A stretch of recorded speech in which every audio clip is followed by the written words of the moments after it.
75వ గణతంత్ర దినోత్సవం సందర్భంగా ముప్కాల్ మండల కేంద్రంలో వేడుకలు ఘనంగా నిర్వహించారు. స్థానిక తహసీల్దార్ కార్యాలయం ముందు తహసీల్దార్ వనజారాణి, గ్రామ పంచాయతీ కార్యాలయం వద్ద సర్పంచ్ శ్రీనివాస్, ఎంపీపీ కార్యాలయం వద్ద ఎంపీపీ సామపద్మ, పోలీస్ స్టేషన్ ఆవరణలో ఎస్ఐ భాస్కరాచారి జాతీయ పతాకాన్ని ఎగురవేశారు. అదేవిధంగా మండల కేంద్రంలో గల ప్రభుత్వ పాఠశాలలు, ప్రభుత్వ కార్యాలయాల వద్ద, మహిళా భవనం వద్ద అధికారులు జాతీయ జెండాలను ఎగురవేయడం జరిగింది.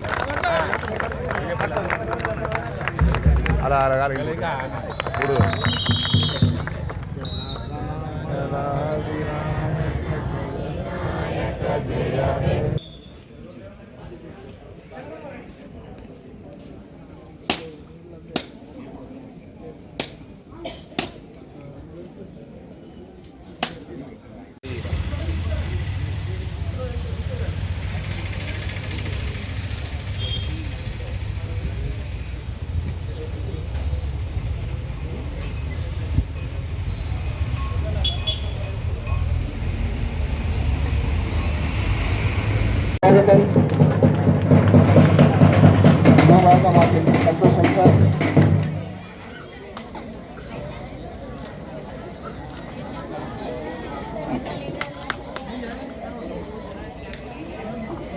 Multi tasking robo